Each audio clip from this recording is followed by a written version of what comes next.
मैं हूँ कि यहाँ पे इंजीनियरिंग के नाम पे खर्चा करे जा रहा हूँ और बुरा भी लग रहा है, समझ नहीं पा रहा था और काफ़ी और अच्छा भी नहीं कर रहा था मैं पढ़ाई में एक्चुअली। प्यार में पढ़ने के बाद घर वालों से नाता टूट गया कि मैं कमरे के अंदर बंद रहने लगा, राइट। अपने आप को लॉकअप करके मैं दरवाज़ा नहीं खोलता था क्योंकि लोन वाले आ सकते, पता नहीं कौन आ रहा है। तो मैंने जब चेक किया मेरे पास बस 200 रुपये बच गए थे अकाउंट में, तब मुझे काफ़ी बुरा लगा था और ये सोचा कि यार इतना बेकार तो नहीं हूँ मैं यार लाइफ में।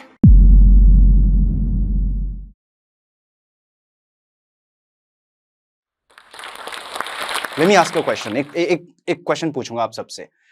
आपने ऐसे कितने लोगों को देखा है जिन्होंने सीना तान के सामने आके बोला हो कि मैंने अपने सारे सपने पूरे कर लिए? एनीवन?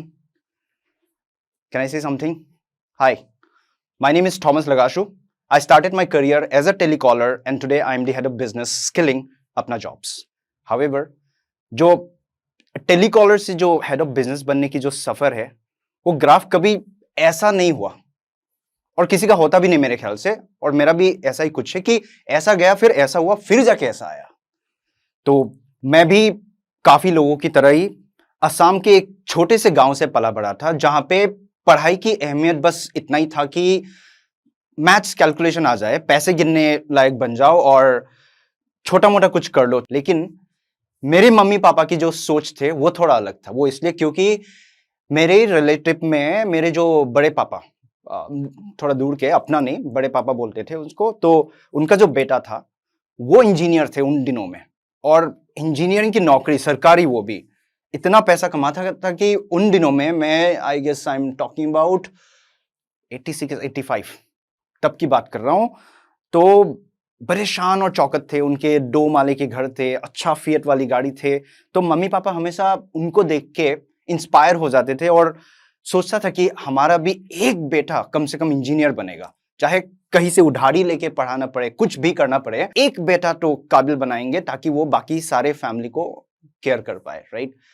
तो ये बिल्कुल वैसा ही था। मुझे नहीं पता आप लोगों में से कितने लोगों ने 3 इडियट देखा हो, राइट। 3 इडियट में आमिर खान आता है करीना कपूर के बहन को मिलने प्रेगनेंसी के टाइम में, और वो अपने कान को पेट में रख के बोलता है, भाई बेटा बाहर मत आ, बाहर सर्कस है, अगर पैदा हो गया तो मेडिकल में घुसना पड़ेगा, डॉक्टर बनना पड़ेगा। So that's what kind of dream my mom and dad had, right? They wanted me to become engineer, whatever it cost, जितना भी पैसे लगे लगे। मेरे सर पे हमेशा से वो डंडा रहता था, बेटा पापा ने सारे पैसे तुम्हारे ऊपर डाले हुए हैं, तो आपको आगे जाके इंजीनियर बनना है, पढ़ लिख के जल्दी से जल्दी घर को संभालना है। फाइनली थोड़ा बहुत सपना पूरा किया मम्मी पापा का, इंजीनियरिंग में घुसे, दाखिला हो गया एंड शुरू किया। लेकिन काफी परेशानी इसलिए हो रहा था क्योंकि बार बार पैसे मांगना पड़ता था और मम्मी पापा के पास पैसे नहीं होते थे, और जो भी पैसे अरेंज करता था वो कहीं इधर से उधार, कभी मम्मी अपने गहने रख रहे हैं। तो बहुत स्ट्रगलिंग था। मैंने देखे, वो हमेशा से सोचता था कि यार पढ़ाई वढ़ाई छोड़ के क्यों ना मैं बिजनेस या कहीं नौकरी पे लग जाऊं, छोटा मोटा ऑफिस बॉय वगैरह का, और सपोर्ट करने शुरू कर दो। फिर बाद में डरता था बोलने के लिए क्योंकि ऑलरेडी बहुत पैसे लग चुके थे। ऐसे में मेरा भाई जो था उसने 12वीं के बाद ड्रॉप आउट कर लिया और वो दिल्ली आ गया था अपने फ्रेंड्स के साथ पार्ट टाइम नौकरी की तलाश में। मैं उन दिनों की बात कर रहा हूँ 2006 2005, जब call centre industry was a booming industry, right. उन दिनों में मेरा भाई पहुंच गया दिल्ली, और ताकि वो पापा को सपोर्ट कर पाए, राइट। तो उसका नौकरी लग गया था कॉल सेंटर में और उसने अर्न करना शुरू कर दिया था। और मेरे फाइनल सेमेस्टर्स के दिनों में उसने फाइनली मुझे कॉल किया ये बोलने के लिए, भाई मम्मी पापा बहुत स्ट्रगल कर रहे हैं, मम्मी रो रही थी कॉल करके क्योंकि लोग उधार मांगने आ रहे हैं और पापा के पास पैसे नहीं है, और लोग मतलब ना ताने मार रहे हैं, सुना रहे हैं। तो मुझे अच्छा नहीं लग रहा मम्मी पापा को ऐसे लोग सुनाते जा रहे हैं, तो क्यों ना एक काम करो, जैसे ही आपका एग्जाम्स खत्म हो जाए, इंजीनियरिंग की पढ़ाई खत्म हो जाए, आप वेट मत करना, क्योंकि उन दिनों में इंजीनियरिंग का मतलब है सरकारी नौकरी के लिए वेट करो 3 साल और, लग गया तो ठीक है, नहीं तो फिर बैठे रहो। तो उसने बोला कि आप दिल्ली आ जाना मेरे साथ, कहीं कॉल सेंटर में नौकरी लगवा दूंगा, कहीं काम कर लेंगे दोनों। सो दोनों मिलेंगे तो कम से कम महीने के 10,000 कमा पाएंगे और घर को 5,000, और हम दोनों 5,000 से चल जाएंगे। तो उसका सैलरी 5,000 था। तो मुझे बड़ा अच्छा लगा क्योंकि एटलीस्ट मेरे से छोटा था, लेकिन उसने घर संभाल रखा था, और मैं हूं कि यहाँ पे इंजीनियरिंग के नाम पे खर्चा करे जा रहा हूँ और बुरा भी लग रहा है, समझ नहीं पा रहा था और काफी और अच्छा भी नहीं कर रहा था मैं पढ़ाई में एक्चुअली। तो मुझे बड़ा अच्छा लगा और मैंने एकदम से उसको हाँ बोल दिया कि मैं आ जाऊंगा, जैसे ही एग्जाम खत्म होता है मैं आऊंगा, बस नौकरी लगवा देना, मुझे भी पैसे कमाना है। भाई रहता था अपने 5 दोस्तों के साथ एक छोटे से कमरे में, और मैं भी उनके साथ जुड़ गया और उनके साथ रहने लगा, और फिर मैं अपना इंटरव्यूज देना शुरू किया, राइट। अब मेरा पहले इंटरव्यू के बारे में बताता हूँ। भाई एकदम से सीधा मुझे इंटरनेशनल कॉल सेंटर के इंटरव्यू पे लेके गए, और जो बेइज्जती हुआ मेरा वहां पे जैसे इंटरव्यू लिया, वो मैडम ने मुझे बोला ओपन योर माउथ। मुझे समझ नहीं पा रहा था कि what do you mean open your mouth का मतलब क्या है, मतलब मुंह खोल के कैसे बात करें, मुंह खोल के ही तो बात कर रहा हूँ। तो उसे बोला नहीं नहीं, आपका ना MTI प्रॉब्लम बहुत ज्यादा है, आप जब इंग्लिश बोल रहे हो तो आप मुंह बंद करके बात कर रहे हो, ऐसा लग रहा है जैसे मुंह के अंदर बात कर रहे हो। मुझे समझ नहीं आया ये क्या होता है, राइट। बड़ा बुरा लगा, रिजेक्ट हो गया, और इंटरव्यूज दिया, फिर रिजेक्ट हो गया, और इंटरव्यू दिया, फिर रिजेक्ट हो गया। बहुत डिमोटिवेट हो गया था। फिर मैंने सोचा कि यार ये मेरे काम की नहीं है, मुझे शायद इंजीनियरिंग ही देखना पड़ेगा, रुकना पड़ेगा।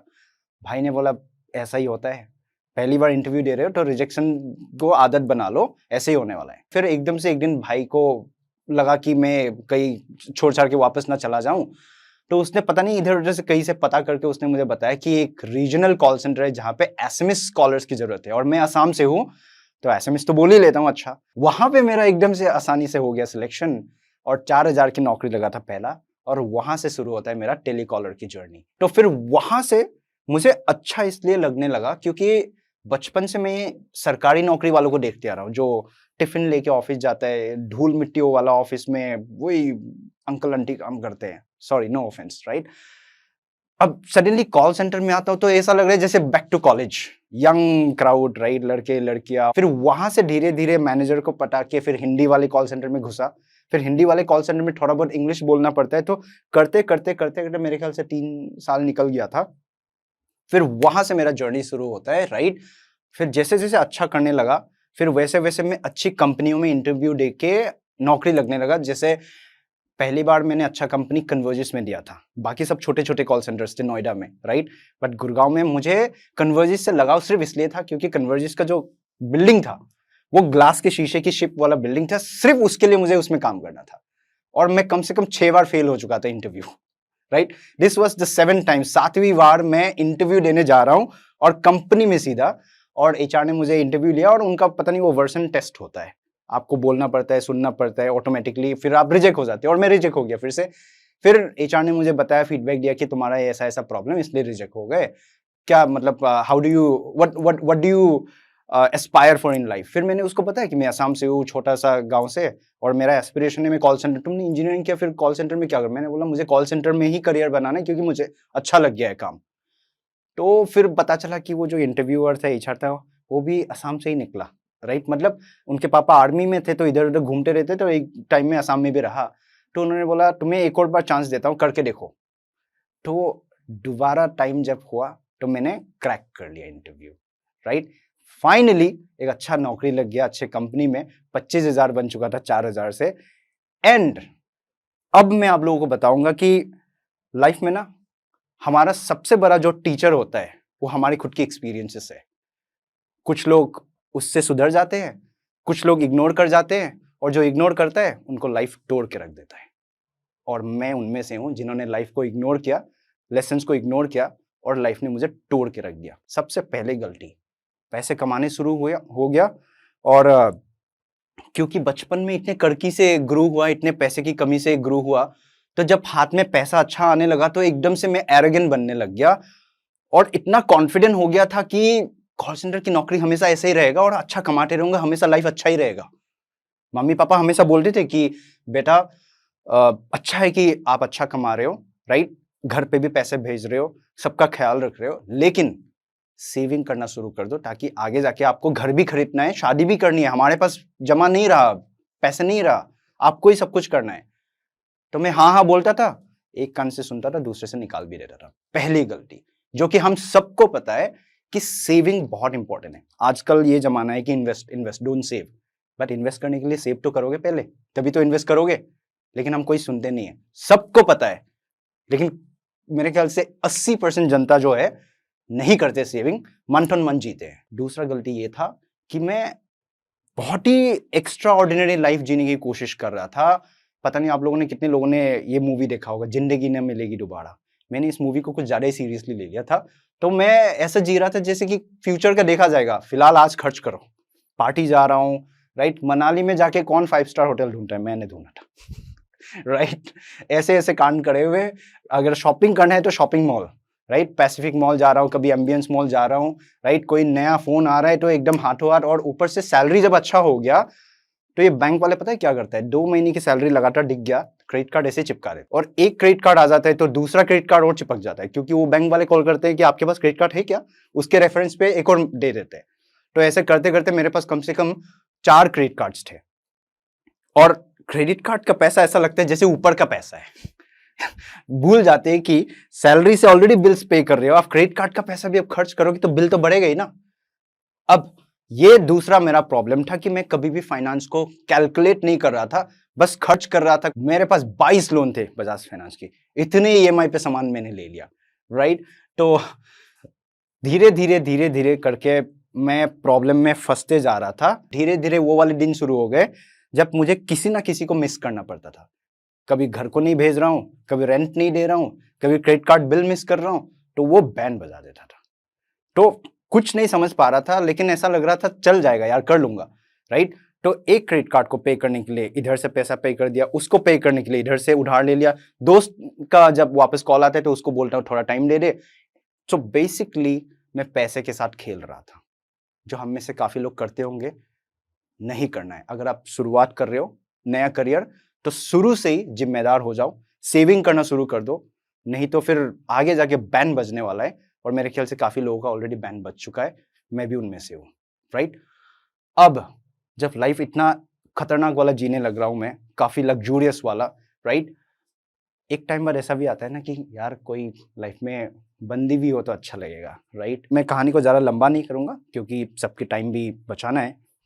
बस इतना बताऊंगा कि ऑर्कुट में मुझे एक लड़की मिल गया था, फ्रेंडशिप हो गया था, फिर वहां से हमारा लव स्टोरी शुरू हुआ। और लड़की से मिलने के बाद इतना ज्यादा मैं सीरियस हो गया था, इतना प्यार में पागल हो गया था कि मेरे लिए शी वॉज माई लाइफ। प्यार करना गलत नहीं है, लेकिन प्यार के लिए सब कुछ कर जाना शायद इतना रीजनेबल, थोड़ा सा प्रैक्टिकल होने की जरूरत है। तीसरा गलती मेरा, राइट? प्यार में पड़ने के बाद घर वालों से नाता टूट गया फॉर वेरियस रीजंस। काफी सारे चीजें हुए जिसके वजह से मेरा मम्मी पापा से बात करना बंद हो गया, भाई से बात करना बंद हो गया। मैं ऐसा था कि मुझे लगता था कि मैं सारे शान और शौकत ला दूंगा तो वो मेरे साथ रहेगी, लेकिन वो जो शान और शौकत जो लेके आ रहा था, वो I was getting it by a cost. एक गलत काम करके कर रहा था। वो कैसे? लोन पे लोन, लोन पे लोन, क्रेडिट कार्ड पे क्रेडिट कार्ड।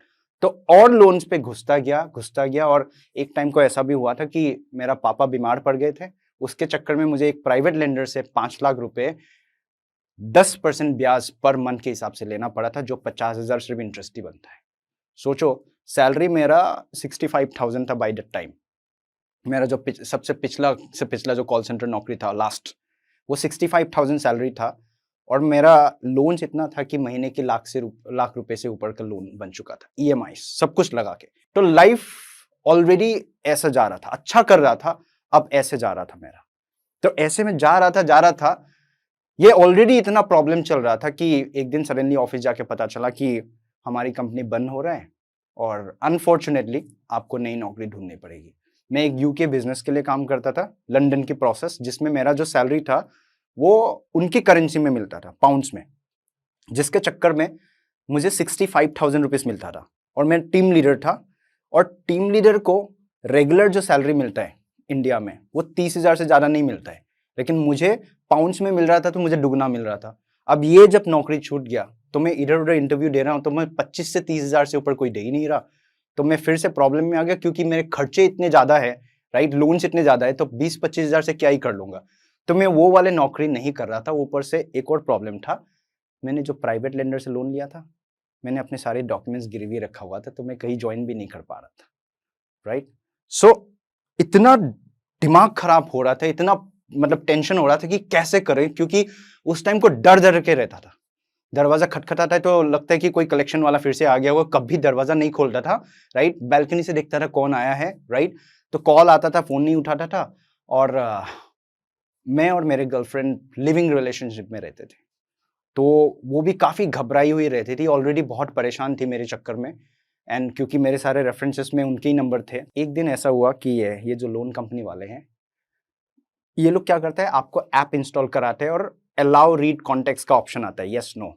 तो मैंने एक बार लोन पैसे की करके इतना था कि पैसे पाने के लिए मैंने वो यस कर दिया था, क्योंकि उसको यस करे बिना आपको लोन नहीं मिल रहा है प्राइवेट कंपनी से। उस टाइम को उन्होंने मेरा पूरा कॉन्टेक्स्ट डाउनलोड कर लिया था और उसमें मेरे गर्लफ्रेंड के एचआर का नंबर था। और ये जो लोन कंपनी वाला है, इन लोगों ने गलती से, इनको लगा कि ये मेरा एचआर का नंबर है, उन्होंने उनको कॉल लगा दिया और हैरेस करना शुरू कर दिया। तो मेरी गर्लफ्रेंड की जो एचआर है, उन्होंने उनको बुलाया, पूछा कि ये थॉमस कौन है और हमें क्यों परेशान कर रहा है।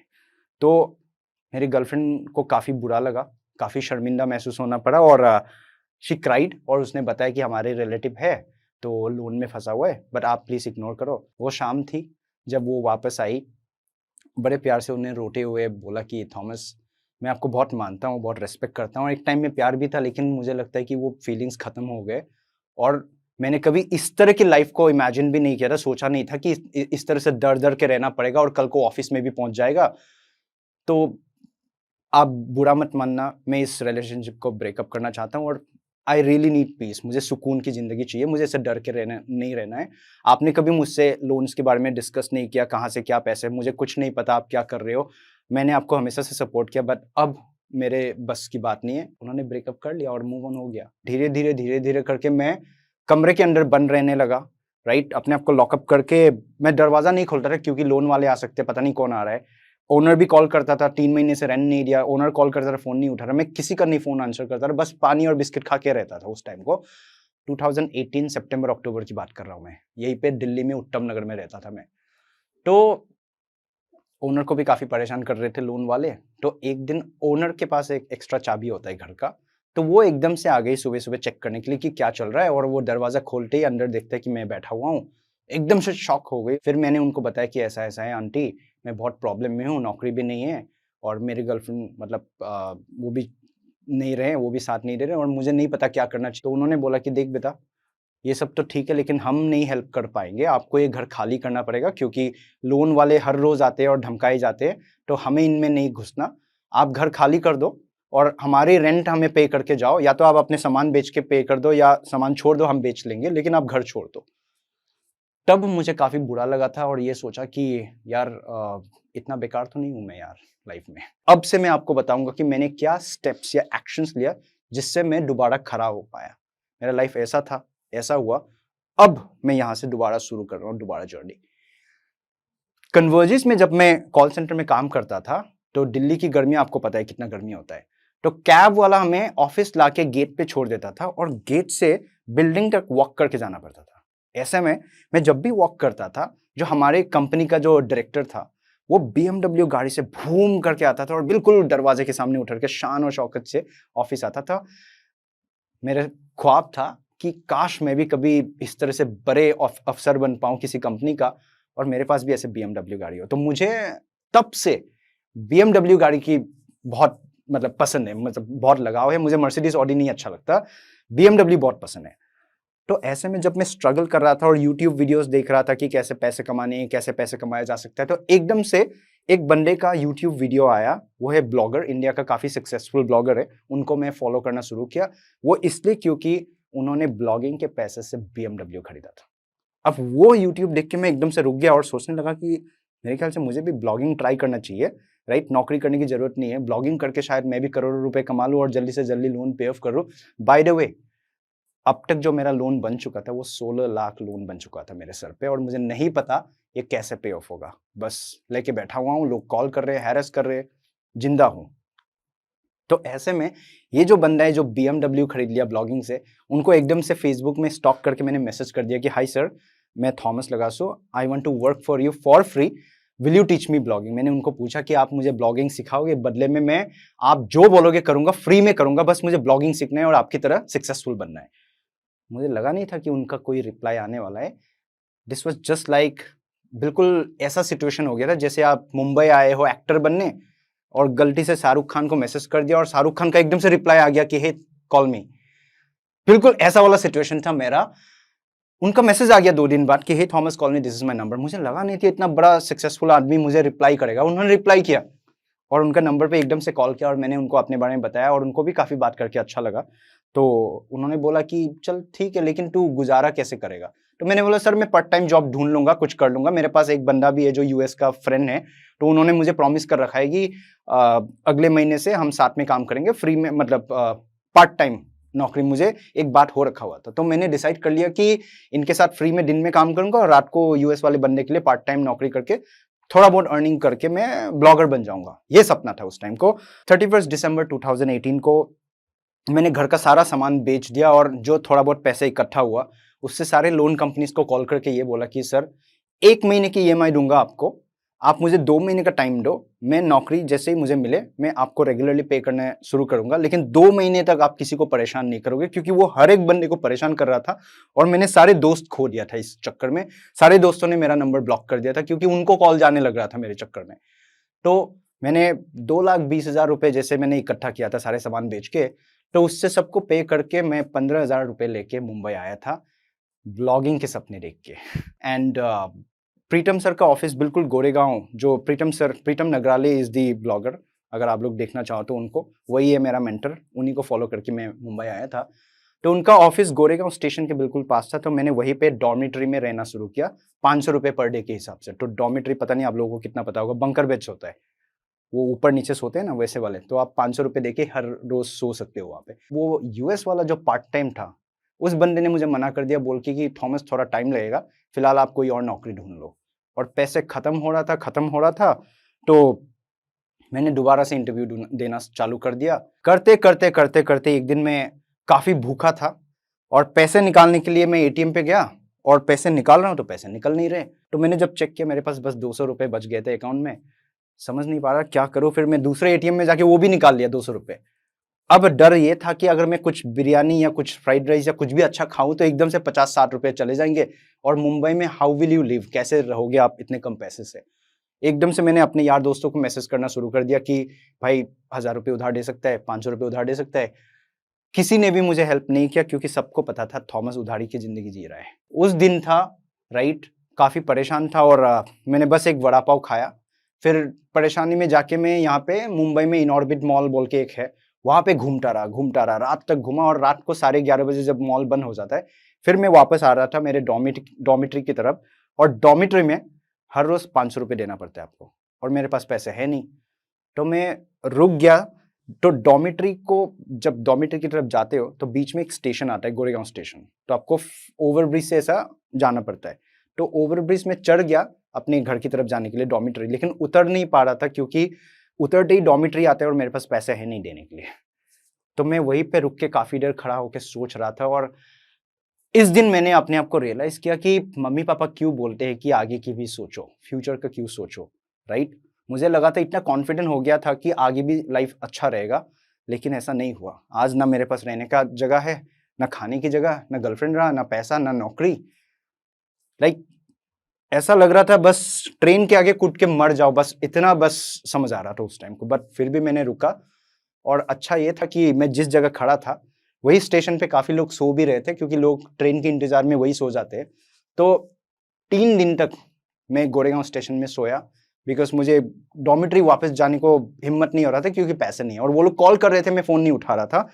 फाइनली एक इंटरव्यू कॉल आया, बोला कि थॉमस आपको फाइनल राउंड के लिए आना है। अब मुझे कपड़े बदलने थे और 3 दिन से उसी गंदे कपड़े में बैठा हुआ हूँ, सिर्फ प्रीतम सर के पास जाता हूँ फिर वापस आ जाता हूँ स्टेशन में। तो फिर मैंने डिसाइड किया कि सुबह सुबह जाके कपड़े बदल के आऊंगा, जब सब लोग सो रहे होंगे डॉर्मेट्री में, तब चुपके से जाके कपड़े बदल के आ जाऊंगा, ये सोचा। और जब सुबह सुबह गया तो रिसेप्शन भरा हुआ था, पता नहीं कहाँ से एक बस आ रखा था और लोग उतर रहे थे, लोग चेक इन हो रहे थे। तो एकदम से मैं अंदर जाके देखा तो मेरे बिस्तर पे कोई और सो रहा था। तो मैंने बेल बॉय को पूछा कि मेरा बिस्तर कहाँ गया, तो उन्होंने बताया कि सर हमारा पूरा डॉर्मेट्री बुक आउट हो गया, कॉर्पोरेट वाला बुकिंग आ गया, तो मैनेजर से बात कर लो। तो मैनेजर से जाके मैंने पूछा, तो मैनेजर बोला कि सर आपको 3 दिन से कॉल कर रहा हूँ, आप फोन नहीं उठा रहे हो, आप पेमेंट कर दो और चेकआउट कर लो, पास में दूसरा डॉर्मेट्री और मिल जाएंगे, वहाँ चेक इन कर लो, यहाँ पे जगह नहीं रहा। तो मैंने बोला मेरे पास तो पैसे है नहीं। तो मैंने बोला कि सर बस मंडे तक टाइम दे दोगे, मैं पे कर दूंगा, सैटरडे था ये। तो उसने बोला कि नहीं यार, पैसे नहीं तो आपको रहना नहीं चाहिए। इतने सारे लोगों के सामने वो मुझे ये सुना रहा था कि पैसे नहीं है तो रहना नहीं चाहिए ना, कहाँ काम करते हो। मैंने बोला पास में। हाँ तो पैसे मंगाओ। कहीं तो ना मुझे अंदर जाना अलाउड था ना बाहर जाना अलाउड, मुझे खड़ा कर दिया वहीं पे और बोला कि पैसे अरेंज करो। काफी बुरा लग रहा था, कुछ अजीब सा सिचुएशन था। और फाइनली कोई और चारा नहीं था, तो मैंने फिर प्रीतम सर, जो मेरा जो ब्लॉगर सर है, उनको कॉल कर दिया हेल्प के लिए। वो बेचारा आए मुझे हेल्प करने और उन्होंने पे ऑफ कर दिया। और फिर उन्होंने मुझे मैकडी में कॉफ़ी पिला के मुझे पूछा कि भाई तेरे लाइफ में चल क्या रहा है, बिना पैसे का तू मुंबई कैसे आ गया। फिर मैंने उनको अपना स्टोरी बताया कि ऐसे ऐसे लोन्स में डूबा हुआ हूँ और मैंने सोचा कि आपकी तरह ब्लॉगर बन के पे ऑफ कर दूंगा। उन्होंने मुझे $1 मिलियन सजेशन दिया। वो सजेशन ये था कि पैशन फॉलो करना अच्छी बात है, लेकिन ब्लाइंडली घुसना गलत बात है विदाउट बैकअप। पहले अपना खाने पीने का इंतजाम करो, कोई स्टेबल नौकरी ढूंढ लो, लाइफ को लाइन पे लेके आओ, फिर तू कभी भी मेरे पास आ जा, मैं तुझे ब्लॉगिंग सिखा दूंगा फ्री में, लेकिन मेरे लिए काम मत कर, तू जाके पहले नौकरी ढूंढ। उन्होंने मुझे 1500 रुपए पकड़ाए पॉकेट मनी और उन्होंने अपना ऑफिस का चाबी दिया, मुझे बोला कि तू अब से ऑफिस में सो जाया कर जब तक तेरा रहने का अरेंजमेंट नहीं होता। फिर वहां से मैं दोबारा रात रात भर इंटरव्यू ढूंढ रहा था, नौकरी ढूंढ रहा था, तो एकदम से मेरे ईमेल में एक ईमेल आया, Thomas Lagasu, we would like to schedule an interview for telecaller technical support representative at Whitehead education technology. एकदम से मैंने उनको कॉल लगा दिया पूछ के कि मैडम ये क्या है। तो उन्होंने बताया कि ये छोटा सा स्टार्टअप है जहाँ पे 16 लोगों की कंपनी है, आप ज्वाइन करोगे तो अगर आप अच्छा करोगे तो आपका लाइफ का ग्रोथ, मतलब करियर ग्रोथ बहुत अच्छा हो सकता है। हम अभी भी छोटे मोटे कंपनी है। मुझे भरोसा नहीं था, मुझे उस टाइम को स्टार्टअप समझ नहीं आता था, क्योंकि मैं बड़े बड़े कंपनियों में काम कर चुका हूँ, WNS, कन्वर्जिस। अब स्टार्टअप का पता नहीं चलेगा नहीं चलेगा, बट उस टाइम को ये अकेला कंपनी था जो हाथों हाथ मुझे नौकरी दे रहा था और अगले दिन ज्वाइन करना था। और मेरे लिए ऐसा था उस टाइम को कोई 5000 भी सैलरी दे ले लेता। तो मैंने इंटरव्यू क्लियर कर लिया, हायर हो गया। 20,000 रुपए दे रहे थे, काम कुछ नहीं है, बस लोगों को कॉल करके पता करना होता था कि लैपटॉप है, वो इंटरनेट चलता है, एक टेस्ट वीडियो कॉल कर लो, डन। उस टाइम को मैं काफी खुश हो गया ये सोच के कि यार इस काम के लिए 20,000 मिल रहे हैं, चल जाएगा। तो मैंने ज्वाइन कर लिया। यहां से मेरा लाइफ दोबारा शुरू होता है 20,000 के नौकरी से, जहां 65,000 कमा रहा था। 20,000 से मैंने अपना लाइफ दोबारा शुरू किया एज अ टेलीकॉलर। अब बताता हूं मैंने अपने आप को बड़ा कैसे किया। सबसे पहले मैं जब गया, मेरे को 4 लोगों से बिठा दिया। 4 लोग ऑलरेडी थे टेक्निकल टीम में, तो वो 4 लोगों के साथ मुझे सीखना था कि करते क्या है। तो मैंने देखा कि दिन भर ये लोग लगे रहते हैं, राइट, कोई फोन ही नहीं आंसर करता और हर थोड़े देर में ब्रेक ले रहा है, हर थोड़े में ब्रेक ले रहा है, कॉफी ब्रेक, ये ब्रेक। मैं सोचता हूँ यार इतने छोटा मोटा काम के लिए भी लोग इतना टाइम पास कर रहे हैं। और शिफ्ट था 10 से 7, 7 बजे 7 निकल जाते थे ये लोग, राइट। अब मैंने कॉलिंग चालू किया, मेरे साथ भी यही हुआ, कोई फोन ही नहीं आंसर कर रहा। फिर मैंने रियलाइज किया क्या दिक्कत हो रहा है। फिर दोपहर को एक बंदे ने एकदम से, कस्टमर ने फोन आंसर किया। मैं ये बता रहा हूँ कि मैं कैसे आगे बढ़ा, ठीक है। सिर्फ एक एग्जांपल दे रहा हूँ कि मैंने सबसे पहला जो रिकॉर्ड कैसे किया, अपने आप को विजिबल कैसे किया। तो मैं कॉल करना शुरू किया, कस्टमर कोई फोन ही नहीं उठा रहा। एकदम से 1:30 बजे एक बंदे ने फोन उठाया और हैंग अप कर दिया। जैसे मतलब हाई दिस इज थॉमस बोला, हैंग अप मार दिया। बहुत गुस्सा आया मुझे। फिर मैंने उस बंदे को ना व्हाट्सएप पे मैसेज कर दिया, हाई दिस इज थॉमस, मैं व्हाइटहेड से बोल रहा हूँ, आपके बच्चे के लिए आपने एक ट्रायल बुक किया था, तो मुझे पता करना है कि आपके पास लैपटॉप इंटरनेट चलता है कि नहीं, एक टेस्ट वीडियो कॉल करना है, नहीं तो आपका क्लास कैंसिल हो जाएगा। उस बंदे का एकदम से कॉल आ गया, बोला hey Thomas, I didn't know that this is Whitehead. उन्होंने बोला कि मुझे नहीं पता था कि ये व्हाइटहेड का कॉल है, आपका ना नंबर फ्रॉड बोल के दिखता है, स्पैम। तो सबसे बड़ा प्रॉब्लम ये था कि हमने कंपनी में सारे लैंडलाइन नंबर ले रखे थे और मार्केटिंग वाले नंबर, तो कॉल करता है तो फ्रॉड बोल के दिखता है, तो कौन फोन आंसर करेगा। फिर मैंने उनसे बात किया कि सर आपके पास लैपटॉप है क्या। उसने बोला नहीं, मैं तो ऑफिस में हूँ, मेरा लैपटॉप घर में है, मैं रात को 9 बजे घर पहुंचूंगा, अगर तुम 9 बजे के बाद कॉल करोगे तो मैं ये टेस्टिंग कर सकता हूँ तुम्हारे साथ। मैंने सोचा काम तो है नहीं मेरे पास, लोग 7 बजे चले जाते हैं और वीवर्क का ऑफिस था, मुझे अच्छा लगता था, फ्री वाईफाई, राइट, यूट्यूब बैठ के आराम से, कॉफी फ्री। तो मैंने सोचा कि रुक जाता हूँ वहां से। तो मैंने बोला हाँ ठीक है मैं कॉल कर लूंगा। उस दिन सब चले गए 7 बजे के बाद और मैं रुक गया कस्टमर के लिए। और ऐसे में 9 बजे के बाद मैंने कॉल किया और मेरा टेक्निकल सेटअप हो गया। तब मुझे समझ में आया सही बता रहा है कस्टमर, हमारा शिफ्ट टाइमिंग ही गलत है। क्योंकि दिन में कॉल करोगे कस्टमर फोन भी उठा लेगा तो क्या हो जाएगा, उसके पास लैपटॉप होगा नहीं, उसके पास लैपटॉप रात को ही होगा या सुबह होगा जब घर पे होता है। तो मैंने डिसाइड किया अगले बार से पूरे दिन भर बैठ के मैं सबको व्हाट्सएप मैसेज करता था, high this is Thomas from whitehead, आप मुझे बताओ कि कितने बजे कॉल कर सकता हूँ टू टेस्ट योर लैपटॉप। तो कस्टमर का खुद ही रेस्पॉन्ड आता था कि hey Thomas call me this, call me at this time, call me at this time. तो मैं रात 12, 1 बजे, 2 बजे तक रात को काम करता था कस्टमर के टाइमिंग के हिसाब से। तो अगर सक्सेस होना है आपको बिजनेस को, तो आपको कस्टमर के हिसाब से काम करना पड़ा। तो 2 चीजें मैंने प्रॉब्लम सॉल्व कर लिया। एक, मैं रैंडम अंधाधुंध कॉल नहीं करता था, पहले व्हाट्सएप करता था ताकि कस्टमर को पता हो कि व्हाइटहेड है। दूसरा, मैं टाइमिंग ही चेंज कर दिया अपना, दिन में व्हाट्सएप करता था और रात को काम करता था, राइट, कस्टमर के हिसाब से। तो ऐसे में क्या हुआ कि मैंने 15 मार्च 2019 को व्हाइट हेड ज्वाइन किया था, 30 मार्च मंथ के एंड में, आधा महीना, राइट, ये 4 लोग मिलके 85 टेक्निकल सेटअप किया और मैंने आधे महीने में 200 टेक्निकल सेटअप किया। एकदम से जंप हो गया।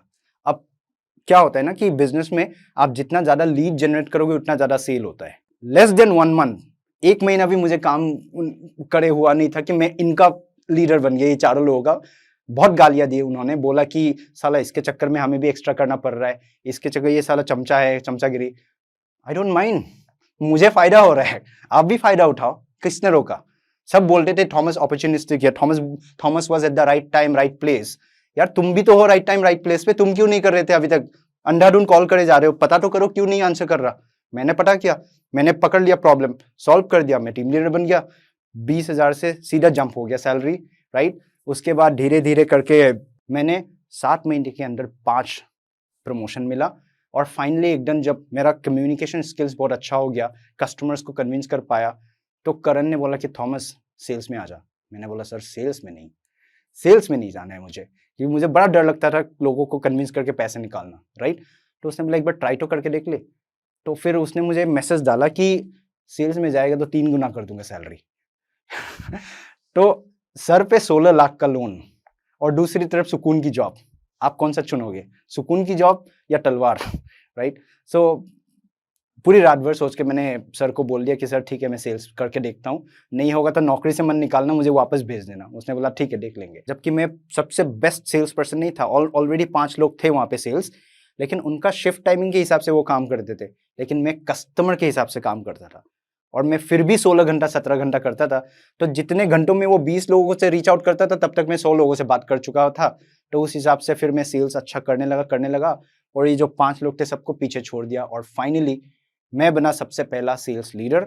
उसके बाद मेरे लीडरशिप के अंदर हमने सबसे पहला 1 मिलियन हिट किया एज ए स्टार्टअप। फरवरी 2020 में हमने $1 मिलियन 1 महीने के अंदर रेवेन्यू लाया और उसके चक्कर में 1 साल के अंदर मार्च 15 2019 में मैंने ज्वाइन किया था एज अ टेलीकॉलर और मार्च 2020 को मैं हो गया promoted director of sales for White Hat Junior. आपको अगर याद होगा तो मैंने कन्वर्जिस के टाइम में ये सपना देखा था कि एक दिन काश मैं भी डायरेक्टर बनूं, पता नहीं कैसे बन पाऊंगा लेकिन बनना है मुझे, चाह था और राह भी निकल गया।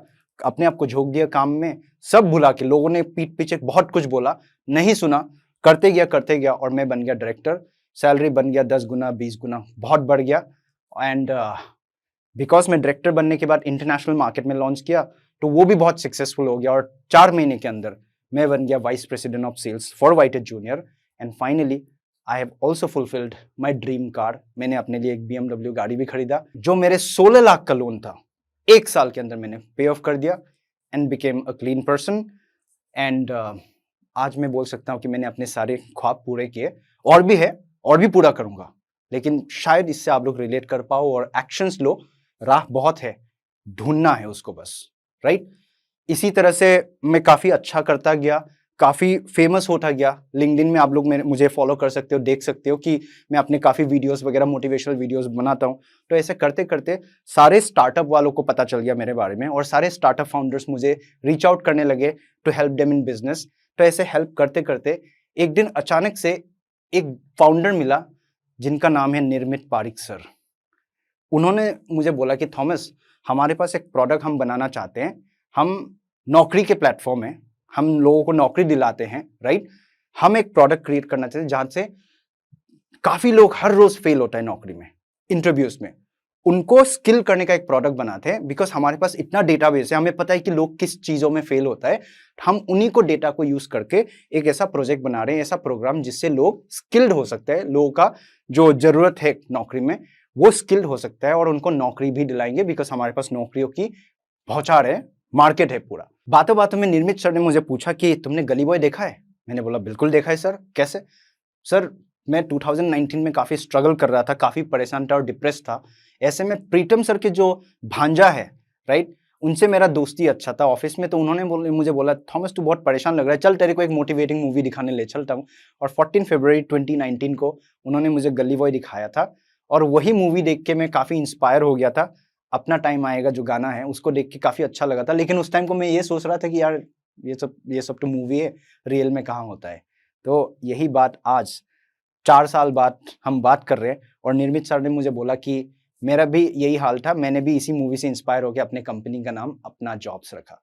तो आज अपना जॉब्स है जो यही काम कर रहा है, लोगों को स्किल्ड करके उनको नौकरी दिलवा रहा है। और मुझे ये जो प्रोडक्ट है मुझे काफ़ी दिल के करीब लगा, बिकॉज मैं खुद भी टेलीकॉलर था, वहीं से अपने आप को बड़ा बनाया। तो उन्होंने मुझे बोला कि थॉमस मेरे कंपनी ज्वाइन कर ले, ये प्रोडक्ट बना दे, लोगों के भला करते हैं, लोगों को हेल्प करते हैं।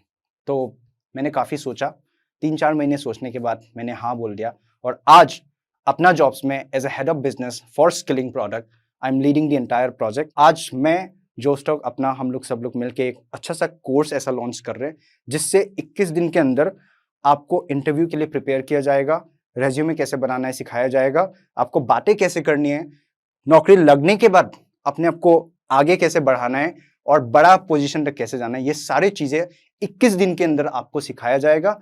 और साथों साथ आपको जॉब गारंटी भी दे रहे हैं ताकि आपके पैसे की नुकसान ना हो। 2 महीने के अंदर आपका पैसा भी रिकवर हो जाता है। मैंने खुद भी एक टेलीकॉलिंग की नौकरी से शुरू किया था और आज इस लेवल पे पहुंचा। लोग कहते हैं कि एक छोटी सी नौकरी से क्या ही कर पाओगे, एक टेलीकॉलर की नौकरी कौन ही करता है, छोटा मोटा, लेकिन ये टेलीकॉलिंग की नौकरी आपको कहां से कहां पहुंचा सकता है आपको पता भी नहीं। ये इसलिए बोल रहा हूं क्योंकि आप किसी भी नौकरी में अप्लाई करो, कम्युनिकेशन बहुत इंपॉर्टेंट है और टेलीकॉलिंग में आप बहुत अच्छा बोलने लग जाते हो, सीख जाते हो कैसे बोलना या अपने आप को कैसे इंटरव्यू में प्रेजेंट करना है। या कोई भी नौकरी करो, भले आईटी की करो, बिजनेस करो, अगर आपने बोलना अच्छा सीख लिया तो आप कहीं भी सक्सेसफुल हो सकते हो।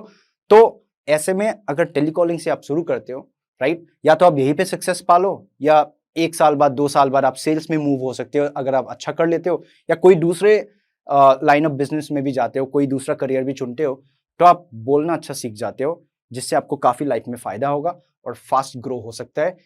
प्रोवाइडेड आजकल इतने स्टार्टअप्स भी आ रहे हैं कि आपको भी नहीं पता कि दूसरा थॉमस लगासो आप भी बन सकते हो।